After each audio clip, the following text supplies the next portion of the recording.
अस्सलामुअलैकुम, कैसे हैं आप। उम्मीद है कि बिल्कुल ठीक ठाक होंगे और खैरियत से होंगे। Welcome back to my channel and welcome back to my another video.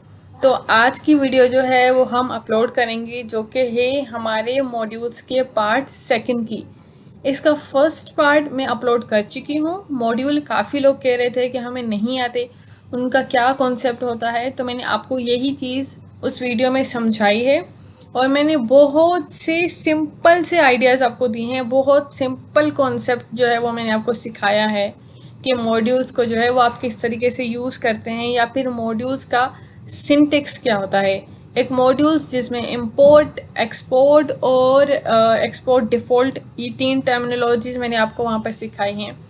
ठीक है, वो हमारा सरजिया की रेपो का स्टेप 3 यानी कि पार्ट 3A है। और अब हम पढ़ने जा रहे हैं 3B और 3C यानी कि एकमा स्क्रिप्ट, और उसके साथ हम चौक पढ़ने जा रहे हैं, और साथ साथ हम इंपोर्ट इंक्वायरर फ्रॉम इंक्वायरर भी देखेंगे।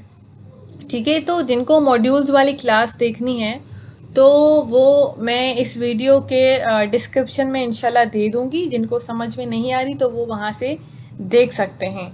और अब हम जो है वो स्टार्ट करने जा रहे हैं अपनी ये वाली वीडियो। तो सबसे पहला कॉन्सेप्ट जो है वो एकमा स्क्रिप्ट क्या होता है। आपके जहन में एक चीज़ तो होनी चाहिए कि एकमा स्क्रिप्ट हम कहते हैं, मतलब इसका दूसरा नाम अगर हम देखें तो वो है ES, या फिर इसको ES6 भी कहा जाता है। अच्छा, देखिए जावा स्क्रिप्ट जो है वो हमारी 2015 से पहले जो इसमें चेंजेस आते रहे वो नॉर्मल माइनर से चेंजेस आते रहे, लेकिन आफ्टर 2015 इसके अंदर एक बॉम्ब प्लास्टिक एक्सचेंज आया उसके सिंटेक्स में। ठीक है, तो वो चेंज जो है वो हम उसको नॉर्मली ES6 जो है वो उसे कहा जाता है। इसमें क्या होता है कि इसमें इसके सिंटेक्स, इसके फीचर्स जो है वो स्टैंडर्डाइज जो है हुए हैं, ताकि जब हम उसको यूज़ करते हैं तो ये चीज़ हर ब्राउज़र में बहुत ही आसानी से इसको कोडर्स जो हैं वो यूज़ करते हैं। जैसे कि हम इसके वर्जन को सेट करते हैं 2022, हम कॉन्फ़िग की फ़ाइल बनाते हैं, हम पैकेज जेसन के फ़ाइल बनाते हैं, उसमें जो चेंजिंग्स करते हैं तो वो इसकी अकॉर्डिंगली ही करते हैं। ES6 या ES, इसको हम एकमा स्क्रिप्ट कहते हैं जावा स्क्रिप्ट को, यानी कि एक समझो टाइप ऑफ सेकंड नेम है जावा स्क्रिप्ट हम कहते हैं ES6 या फिर ES। इसके चेंज होने का मतलब ये है कि जो फीचर्स यानी कि सिंटेक्स को स्टैंडर्डाइज करना है, ताकि अलग अलग प्लेटफॉर्म पे चलने वाला जावा स्क्रिप्ट कोड कंसिस्टेंट और कंपैटिबल हो। ठीक है, ये तो मैंने आपको just, I don't think so कि ये सवाल आ भी सकता है, बट हो भी सकता है कि ये आए। अदरवाइज़ ये आपका कॉन्सेप्ट जो है वो एक होना चाहिए कि एकमा स्क्रिप्ट है क्या। ठीक है, ES6 ES जावा स्क्रिप्ट का सेकंड नेम। नेक्स्ट पे चलते हैं कि क्या है। अच्छा, हमारे पास नेक्स्ट है वो है इंपोर्ट इंक्वायरर फ्रॉम इंक्वायरर। सबको पता है कि इंक्वायरर किस तरीके से यूज़ किए जाते हैं।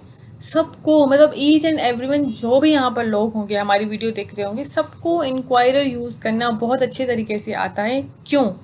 क्योंकि हमने इतने सारे असाइनमेंट्स बनाए हैं रमज़ान कोडिंग नाइट्स में, बहुत सारे असाइनमेंट, और सब में हमने इंपोर्ट इंक्वायरर फ्रॉम इंक्वायरर, जब भी स्टार्ट करो अपना टास्क, सबको जो है वो फ्रंट वाली जो है वो लाइन पे नंबर 1 पे VS कोड पे यही नज़र आती है कि इंक्वायरर को इंपोर्ट करना है।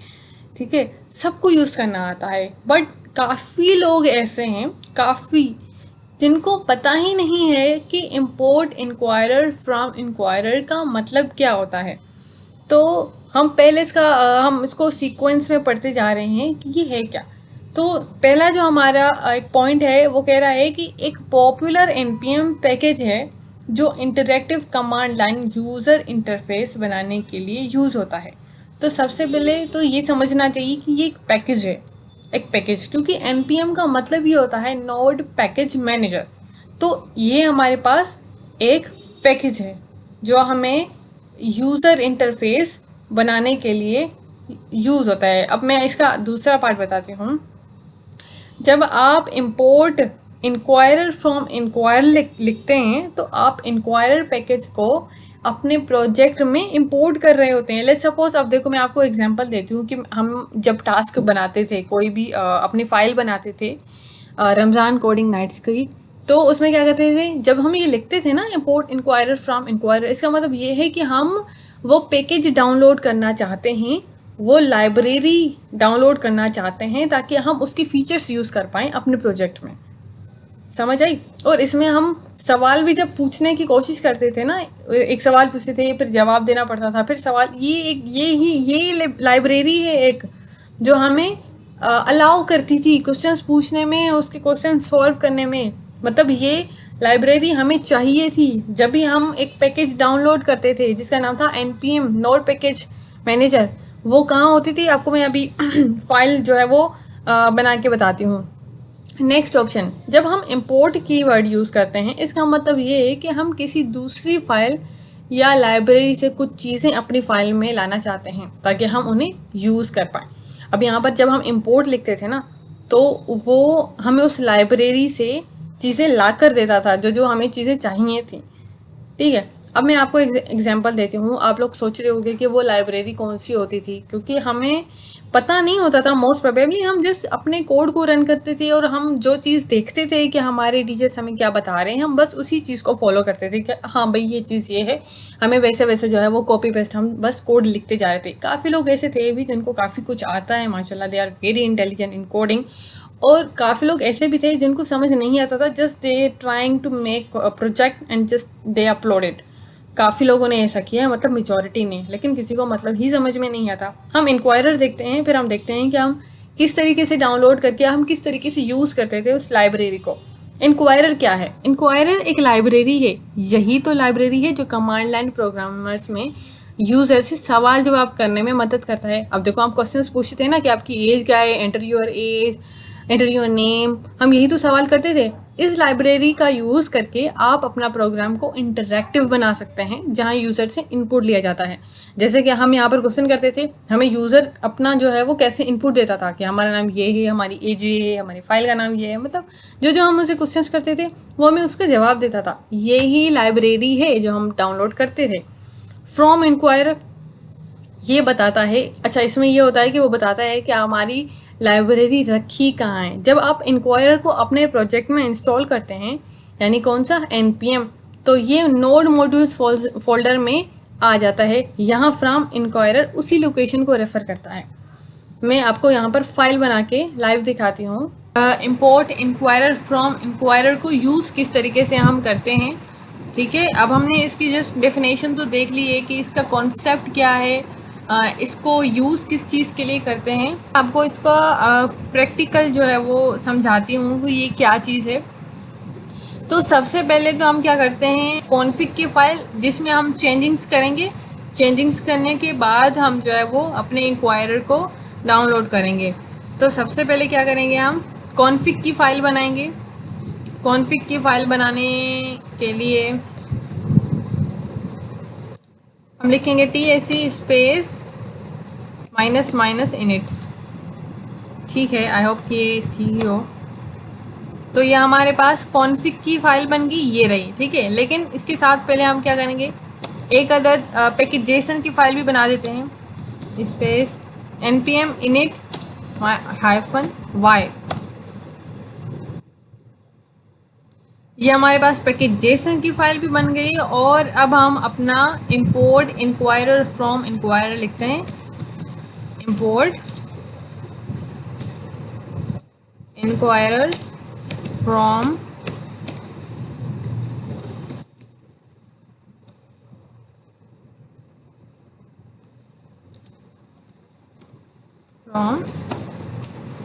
इंक्वायरर, और ये हमारा इंपोर्ट इंक्वायरर फ्रॉम इंक्वायरर। अब इसको करना है हमने डाउनलोड, क्योंकि हमने डाउनलोड नहीं किया। अब अपने अंदर लैपटॉप के अंदर हमने इंक्वायर जो है वो डाउनलोड करना है। ठीक है, अब हम ये पैकेज डाउनलोड करेंगे, npm i inquirer.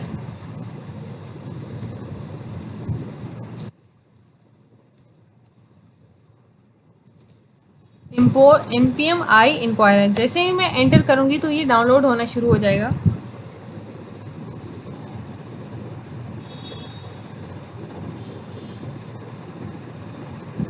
It takes time. थोड़ा सा, अगर आपका नेट सही चल रहा है तो फिर ये मिनट में डाउनलोड हो जाएगा।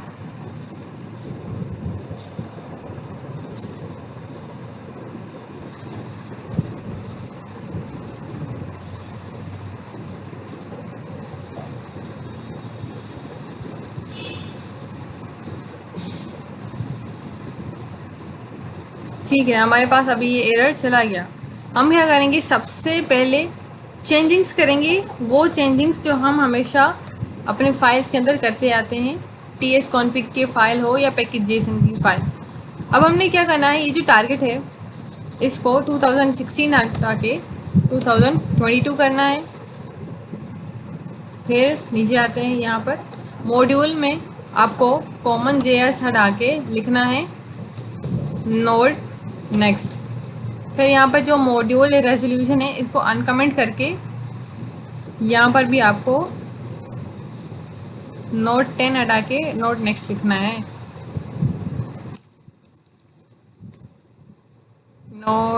Node next. अच्छा जी, तो अब हम चलते हैं पैकेज जेसन की फाइल में। पैकेज जेसन की फाइल में हमें क्या करना है, यहाँ पर टाइप लिख के एंटर करना है और मॉड्यूल जो है वो चूज़ करना है। ये हो गया, हमारा फाइल में जो भी सेटिंग्स हमें करनी होती हैं वो हमने कर ली। अच्छा, अब मैंने आपको कहा था कि हमारे पास एक लाइब्रेरी है जो हम डाउनलोड करते हैं। वो लाइब्रेरी किस फॉर्म में होते हैं, वो इस मॉड्यूल्स की फॉर्म में होती हैं। नोड मॉड्यूल्स में ही यही लाइब्रेरी होती है जो जिसके हम सिंटेक्स और फीचर्स जो है वो यूज़ करते हैं अपने इस प्रोजेक्ट में। अब आपको समझ में आ गया होगा कि ये इम्पोर्ट इंक्वायरर फ्रॉम इंक्वायरर क्या है। ये जो इंक्वायरर लिखा है ना, फ्रॉम इंक्वायरर, इसी इंक्वायरर को नोड मॉड्यूल्स की फॉर्म में जो है वो लाइब्रेरी डाउनलोडेड है। ठीक है, तो यहाँ से यहीं इसी जगह से जो है वो हमारे पास सिंटेक्स या फीचर्स आते हैं जो हम यहाँ पर अपने प्रोजेक्ट में यूज़ करते हैं। सिंपल सा कॉन्सेप्ट है। अच्छा, इसको अभी थोड़ा सा न्यू वर्जन जो है वो अपडेट हुआ है, तो हम करते हैं इसको, एक और चीज़ हम इसके अंदर डालेंगे, वो है हमारा कोड। क्योंकि अगर हम वो नहीं डालेंगे तो फिर वो कोड रन नहीं होगा। npm नॉर्मली हो जाता है, लेकिन अभी नाउ डेज जब हम कर रहे हैं ना काम, तो फिर नहीं हो रहा। ये 8 और उसके बाद क्या करना है आपको 9.2। ये जिनका कोड रन नहीं होगा मैं उनके लिए बता रही हूँ। 9.2.23 ये चीज़ 9.2.23 ठीक लिखा है। ओके, एंटर कर दिया।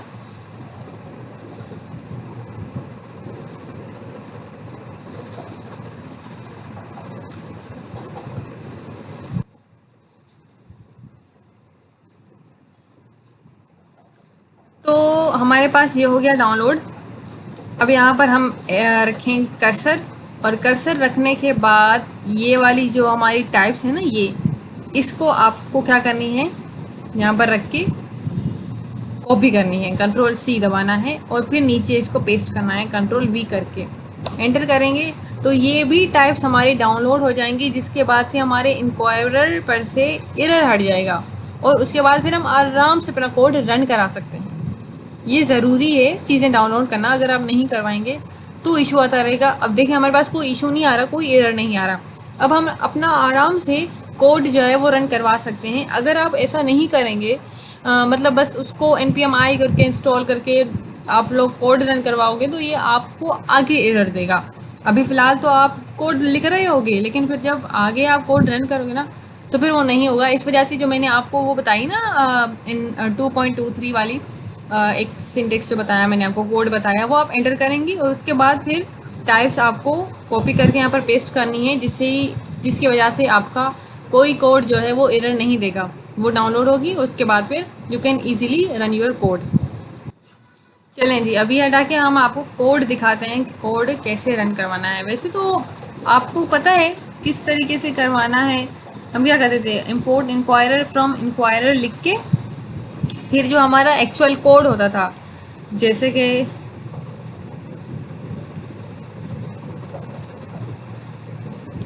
हम लिखते हैं यहाँ पर लेट सॉरी, क्या लिख लिया मैंने, लेट, हम कोई भी नाम देते हैं, वर्क दे देते हैं। और वर्क में हमने दे दिया अवेट इंक्वायरर डॉट प्रॉम्प्ट, सही। उसके बाद ब्रैकेट, तीनों जो भी हमारी होती हैं, ये तीनों हमने ब्रैकेट से नहीं होती थी। और फिर यहाँ पर हम अपना कोड रन करवा देते हैं। पहले हो गया नेम, और नेम में हम यहाँ पर कुछ भी लिख देते थे, जैसे कि मैं यहाँ पर लिख देती हूँ आमना, ठीक है। और उसके बाद फिर यहाँ पर मैं लिखती हूँ टाइप जो है वो कैसे होनी चाहिए, और मुझे टाइप चाहिए आउटपुट में, इनपुट आउटपुट नहीं, नंबर में चाहिए मुझे। यह हमने नंबर, और यहाँ पर हमें चाहिए मैसेज, और मैसेज में हम यहाँ पर लिखते हैं enter your age, enter your age करके। अब यहाँ पर हम क्या करते हैं, इसको प्रिंट करवाते हैं, और प्रिंट में हम लिखते हैं वर्क, क्योंकि हम इसको प्रिंट करवाना चाहते हैं। अब हम अपना टर्मिनल खोलते हैं, Ctrl+V लगाती हूँ इसको मैं, हाँ ठीक है। अब इसको हम करते हैं Ctrl+V और TSC and node space index.js, enter. अब यहाँ पर हमारी जावा स्क्रिप्ट की फाइल भी बन गई, जैसे ही मैंने इसको कन्वर्ट करा और हमारे पास क्वेश्चन आए एंटर योर नंबर। यहाँ पर मैं कोई भी एज लिख देती हूँ, 30 लिख देती हूँ, एंटर करूँगी तो हमारे पास आ गई आमना 30। अब ये सिंपल सा कॉन्सेप्ट हम करते आए हैं, इतने सारे प्रोजेक्ट्स हमने बनाए हैं, तो अब आपको समझ में आ गया होगा कि ये at least import inquirer from inquirer हम यूज़ करते कैसे हैं और क्यों करते हैं, ठीक है। और अवेट का तो सबको पता है कि अवेट हम सिर्फ इस वजह से लगाते हैं ताकि वो थोड़ा सा वेट करे, एक क्वेश्चन पूछने के बाद थोड़ा सा वेट करे कि हम उसका जवाब दें और फिर दूसरा जो है वो क्वेश्चन पूछा जाए। अगर मैं अवेट नहीं लिखूंगी तो जैसे ही मैं क्वेश्चन लिखूंगी, जब जैसे ही वो मुझे क्वेश्चन प्रिंट करेगा, मैं आंसर देने वाली ही होंगी तो वो मुझसे दूसरा क्वेश्चन करेगा। अमूमन तो ऐसा नहीं होता ना, हम जब क्वेश्चन पूछते हैं तो उसका आंसर का वेट करते हैं, जब भी हम दूसरा सवाल पूछते हैं। लेकिन अगर हम अवेट इसमें नहीं लगाएंगे तो वो धड़ाधड़ हमसे क्वेश्चन करता जाएगा बगैर आंसर लिए। तो अवेट का मतलब उसको वेट करने के लिए रखा जाता है। अच्छा, ये तो मैंने आप लोगों को समझाया कि import inquirer from inquirer use कैसे कर सकते हैं। ये हमारे पास जो है वो एक सर्जिया के रेपो में पार्ट 3 का जो है वो सी आएगा। अब 3D में क्या है कि चौक क्या है, हमने बहुत ज़्यादा सुना है कि चौक। ये चौक है क्या?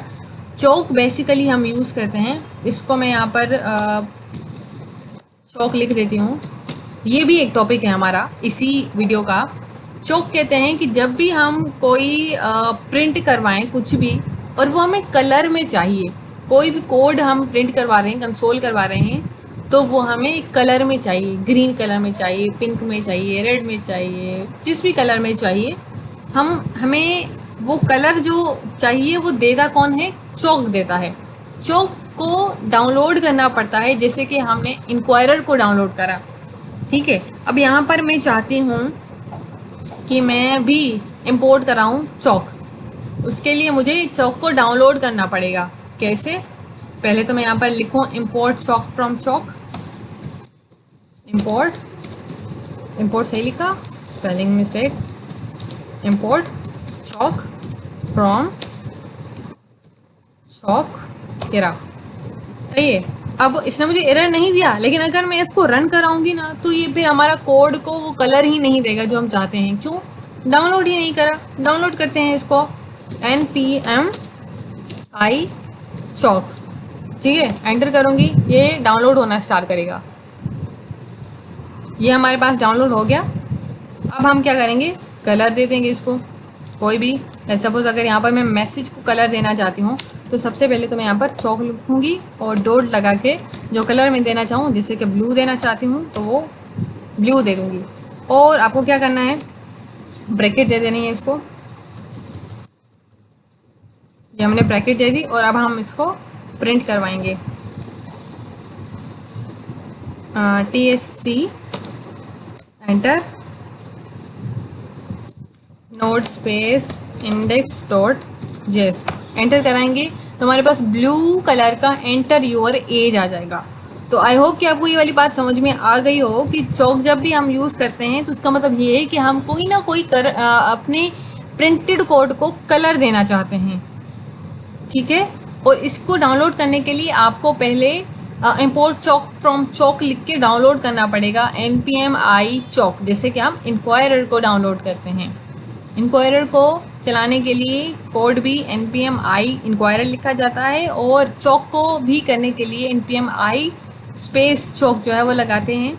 आई होप कि मतलब चीज़ें सबको सभी पता है जो क्या करनी है क्या नहीं करनी। आपको थोड़ा सा जो है वो कॉन्सेप्ट क्लियर करने की कोशिश करती हूँ। तो आई होप कि आपको मॉड्यूल्स का पार्ट सेकंड जो है वो समझ में आ गया होगा, जिसमें हमने पढ़ा एक्मा स्क्रिप्ट और इम्पोर्ट इंक्वायरर फ्रॉम इंक्वायरर और चौक, ठीक है। तो इंशाल्लाह नेक्स्ट वीडियो में हम इसी के ही क्विज़ ले आएंगे, जैसे कि हम करते हैं अपने टॉपिक के बाद क्विज़ ले आते हैं उसी का ही। इस वीडियो को ध्यान से देखिएगा, इंशाल्लाह कल इसी के क्विज़ की वीडियो आएगी और उसके बाद फिर हम स्टेप 4 पे चले जाएंगे। और माशाल्लाह से सबके एग्ज़ाम भी चल रहे हैं और एग्ज़ाम्स जो हैं वो सुना है कि बहुत इजी आ रहे हैं, बहुत सिंपल आ रहे हैं क्वेश्चंस। अभी तो 25 जो है वो मैंने देखे आए हैं। आई होप कि आपको सबके पेपर जो है वो अच्छे हों। अभी मुझे दे इजाज़त। I hope you guys love this video. If you did make sure to like and subscribe this channel. I will see you in the next video. तब तक के लिए थैंक्स फॉर वॉचिंग।